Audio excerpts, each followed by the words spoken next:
Oh, like, I'm a freak. I'm weird. I want that bitch. I fucking want that bitch.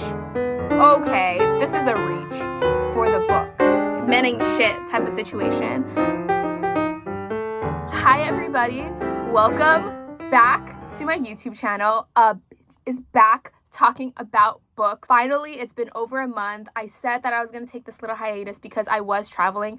I wasn't sure if I had the means or resources to even upload videos. I also just didn't have the mental capacity to upload videos, and I really tried, but life got in the way. But I am back now. I just missed you guys so much, and I missed being on this platform. It's only been a month.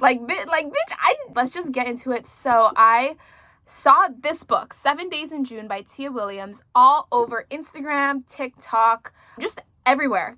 Recommending this book, Goodreads, Barnes & Noble, and it just sat on my shelf forever. I never got to reading it, but on my trip, I was like, I want to bring a book with me. What book do I think I would really like that's not too thick? Like, I can't bring, even though I wanted to read this bitch forever, I cannot bring this with me. You can only bring 22 pounds, you know?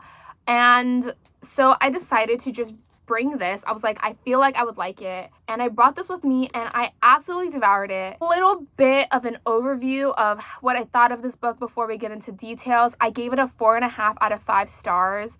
I really loved it, but I did feel like the third act fell flat for me. But I will be talking about that later in this video. Really loved it. It had a lot of the pieces that I absolutely love about romance novels. I will put a warning here.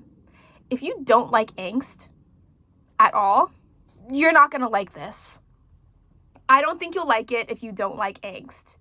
But I love angst. I love when the characters are just so in their feelings and in their head about things, because just the psychology of being a human and the human experience, etc., etc. And there is just so much angst in here, so much pining and tension and like, oh, you know, like, boo-hoo me, or like just so much struggle with these characters. And I think the overarching response for this book is kind of also what I feel. I saw like a lot of people on Goodreads say they also gave it around a 4 out of 5 stars. I thought it was better than 4 stars. I definitely think it's like a 4.5 out of 5 stars, but I did think it's because the last third of the book did fall flat for me. This was also recommended to me. I want to shout them out. I'm going to put their user up here because I don't want to like butcher your name or anything. I know, I'm so sorry, but yeah, I love them as a subscriber. So thank you so much for also recommending this to me. Even though I did already want to read it, you also just gave me an extra push, like, okay, maybe I should put this on the front of my TBR. You know what I mean? So just thank you for that. And yeah, let's just get into my thoughts on this book. So if you've never read 7 Days in June before by Tia Williams, it is a second chance romance, meaning that there is kind of, especially for the first 2/3 of the book, a dual timeline. You go back in the past 15 years ago from when the two characters met to the present day when they reconnected. It's a second chance romance about two writers named Ava and Shane. And I do want to point out that this is two Black writers, so they do talk a lot about the Black experience and what it is like to be a creative and a person of color in the literary business. So I do really like the commentary that they put about that, and I thought that it really was a strength of the book as well. It didn't feel like they were just trying to spew random things about the Black experience in here. It felt really natural to the story. Felt like, for example, I think that the way that they incorporated the commentary about what it's like to be a Black creative in this book just works so well, as opposed to if you've ever read Sally Rooney's Beautiful People, Where Are You? Felt like she was just trying to jam her nonfiction beliefs into this fictional story with those stupid ass fucking emails in that book. This is not a review on Sally Rooney's Beautiful People, Where Are You? But that really annoyed me because I was just like, this is not how normal people talk. This is not how you communicate with people. Like, she put in every other chapter these like emails talking about, oh, what it's like I remember reading about this like essayist or whatever the fuck. I was like, normal people, like regular schmegular people, don't talk like this. It makes no sense. And I think that this was a lot different because the social commentary came really naturally. So we follow the two main characters in the dual timeline kind of framework. So we follow Ava / Genevieve. And I say Ava / Genevieve is because she was born Genevieve, but later on, when she becomes a writer, changes her name to Ava. Ava is a erotic fantasy romance writer who wants to get respect in the literary community. And this is her, 15 years later, right? Because they're both writers, the two main characters. And yeah, that's kind of like her whole thing. She's divorced and has one daughter named Audrey, who Audrey as a character is a gem. I usually don't like kids in books, but Audrey is just really smart, a ray of sunshine, and she goes through her own internal things. And I would love to see a book about Audrey because I just feel like I relate to her a lot as a character. When they talked about Audrey's POV every now and then, I was like, wow, I understand this girl so much. I really liked Audrey as a character. Then we have Shane. Shane is Ava's love interest and second protagonist of this love story. He is also a writer. I believe he won like a Nobel Prize or whatever the fuck. Like, I don't know what the fuck kind of prize he won. Like, I don't know if I'm just talking about out of my ass, but he's won really big awards for his work. He's a highly, highly, highly respected writer, but hasn't even written a lot of books. Whereas Ava has written like a 15+ novel book series and hasn't really gotten the respect from the book community, whereas Shane hasn't really written that much, but has won big awards. And everybody is just like loves his writing, and he's so well respected in the writing community.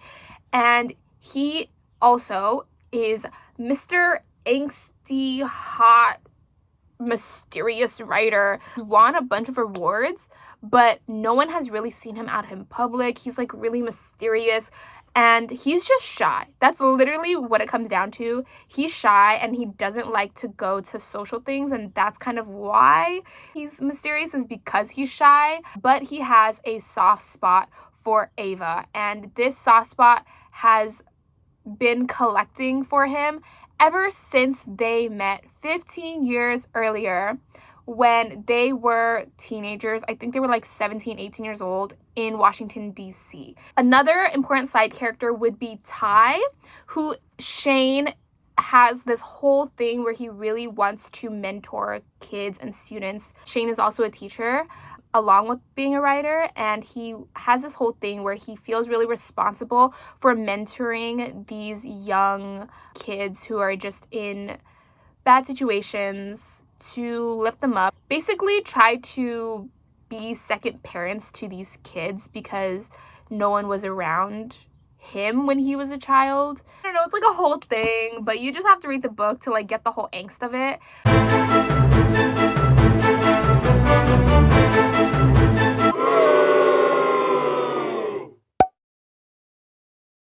Because tonight will be the night that I will fall for you over again. But yeah, Ty is a very important character in this book as well. He is one of the mentees to Shane, and Shane feels a responsibility to Ty to like help him out. Another important side character, lastly, would be Cece.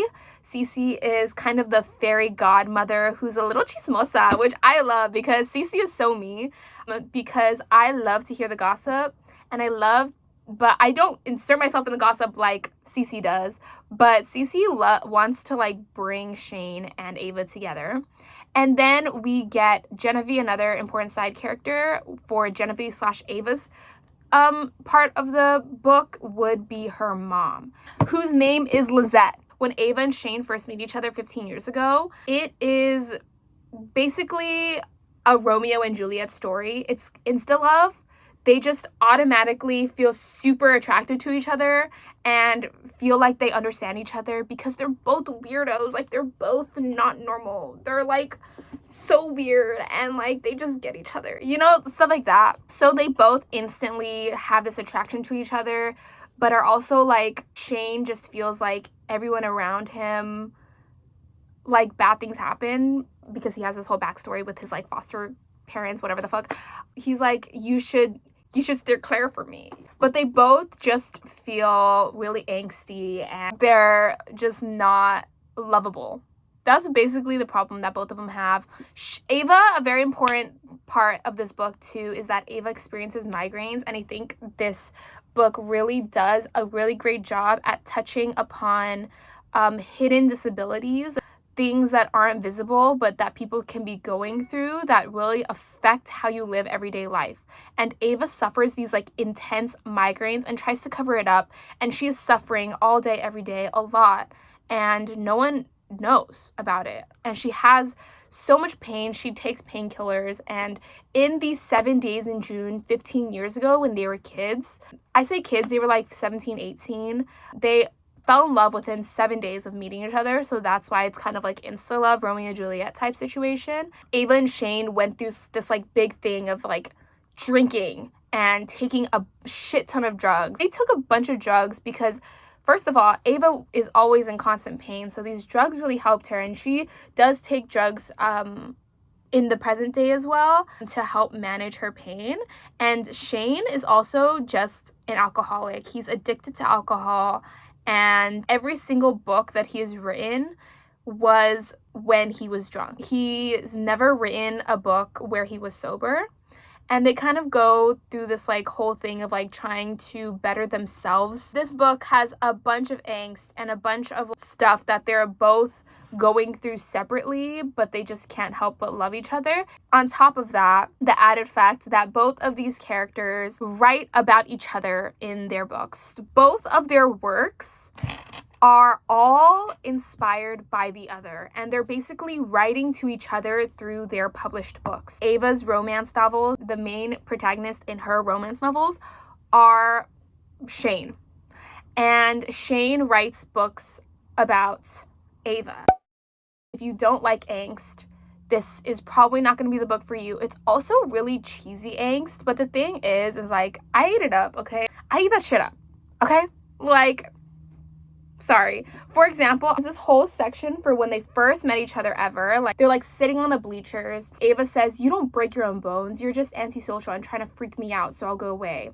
Shane says, "Is it working?" "No." "What's wrong with you?" He sighs a lot. "I can't imagine doing something so sick." "No." And then he sees cuts on herself because Ava cuts herself a lot. Then she goes, "You don't know what my life's like." He says, "Try me." And then there's like some sexual tension. Genevieve / Ava lurches forward and grabs his tea in a fist, yanking him down to her level. "Stop looking at me like your dick's in my mouth," she says, seething, still clutching the peach in her left hand. "You like me now? You think you're original? Boys love to torture the weird girl, the freak. But guess what? I'm already in pieces." So, with feral quickness, he plucks her fist from his shirt and pins an arm behind her back. Genevieve arches, drawing a breath. A delicious tremble tore through her. He held her like that for a beat and then brought his mouth to her ear. Don't what? "Call yourself a freak." He let her go, then grabs the peach out of her hand and took a deliberately indulgent wet bite. Yeah, that's kind of a little inkling as to how angsty this book gets. They really talk about, oh, like, I'm a freak, I'm weird, I'm unlovable, no one can love me, I'm going through problems. And that's a lot of this book. So if you are not into it, this is not the book for you. I'm sorry, but I ate it up for the first 2/3, and I thought that it was really well crafted and really fast paced. The one thing that I do say is a little bit not believable is how you could possibly fall in love within 7 days. Think that this person is the uttermost love of your life within 7 days. Like, 7 days is a little unrealistic to me, and holding on to those 7 days for 15 years feels a little bit unrealistic. I think that Tia Williams did do an okay job at justifying this intense love and need for each other within those 15 years, and the pain and the hurt that they felt when they like broke up within those 7 days in the beginning.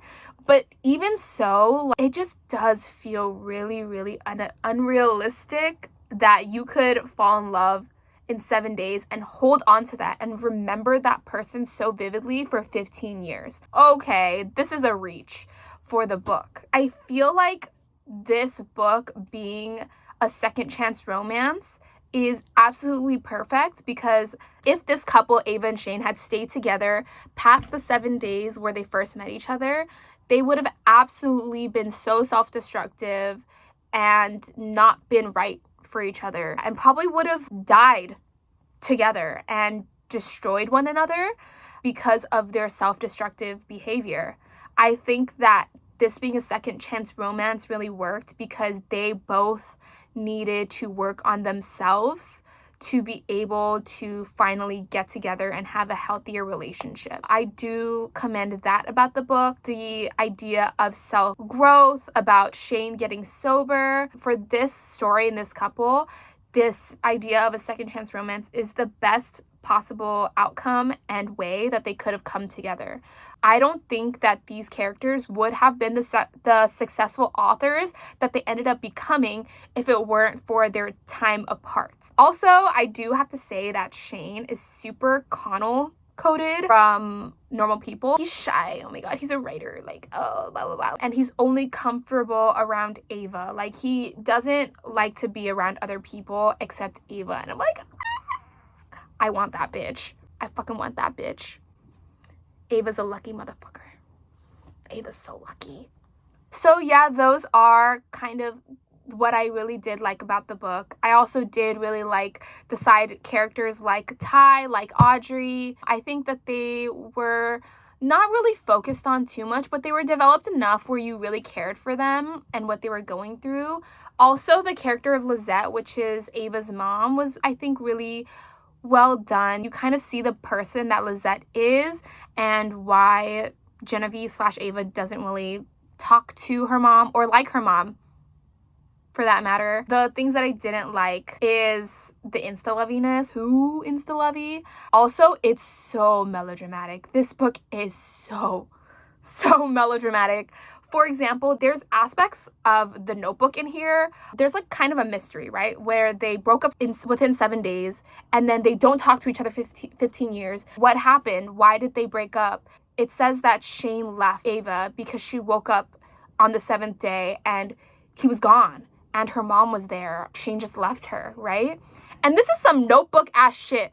Like, it's Notebook ass shit because what happens, spoiler alert, like Lizette, Ava's mom, is there, and in the Notebook, I don't know if you guys remember about how, like, oh, the mom, he wrote a letter to the main girl in the Notebook, I forget her name, every single day for 365 days, he wrote a letter to her, and she's like, what letters? What letters? I never got the letters. This is some Notebook ass shit because the mom interfering with the relationship by hiding things from the daughter. So Ava asked Shane the 15 years later, right, in the present tense, like, why did you leave, Shane? Why did you leave me? What happened? Shane goes, your mom didn't tell you? She sent me away. She sent me away to prison.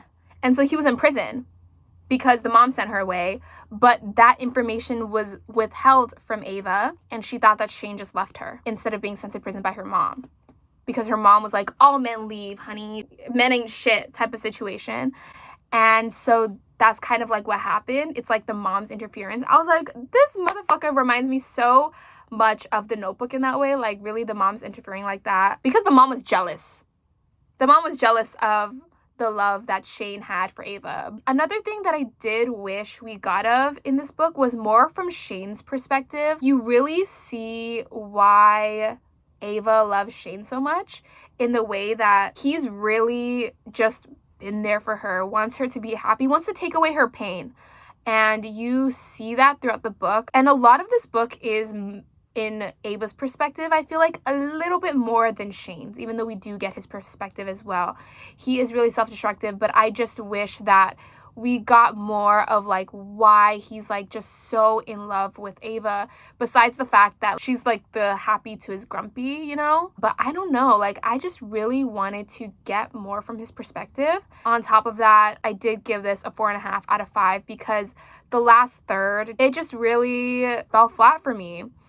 First of all, Ty being the third act conflict, his whole subplot, if you know, you know, about what happens with Ty and how it affects Shane.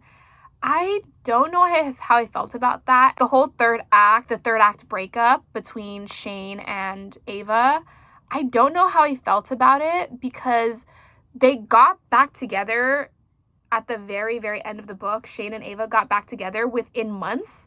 And they didn't necessarily work on themselves to get together. They just broke up because Shane was like, oh, like, I'm not good enough for you yet. And then they broke up. And then they just got back together randomly after that. And I just felt like it was undeserved. Y'all are just gonna get back together because you can't possibly be away from each other. Why did you break up in the first place? He still feels the same about working on himself and like wanting to be better for her. Felt like a waste of the last 10 pages of the book. The ending breakup portion of the book was just so unnecessary. And I felt like the writer wrote that because she knows that the characters have to break up before they get back together. That's what it felt like. She felt obligated because that's how the arc of a romance novel is supposed to go. They're supposed to break up 50 pages before and then get back together within the last 10 pages. It's so unnecessary because nothing changed within those last 50 pages about each other. They just started texting each other and then they got back together. And so yeah, that is what I will say about that. A super long tangent about what I thought about this book, 7 Days in June. But overall, if you love angst, you are going to absolutely love this book. A 4.5 out of 5 stars. I thought it did really well with the commentary about what it's like to be Black in America and also being Black creatives and writers. Just the characters, like, they're so lovely. So if you love good characters, you also will really love this book. If you don't like the cheesy angst, I don't think that you're gonna like this book. So that is what I will say about that. Thank you so much for watching this insanely long random like rants about this book. But yeah, please let me know your thoughts below on what you liked or disliked about the book. If you've read it, I love to read the comments, and if you agree with me, if you disagree with me, just let me know. Like the video if you liked it, and subscribe. Costs nothing to do that, and it does help me out. And yeah, I will hopefully see you in the next one soon. So thank you.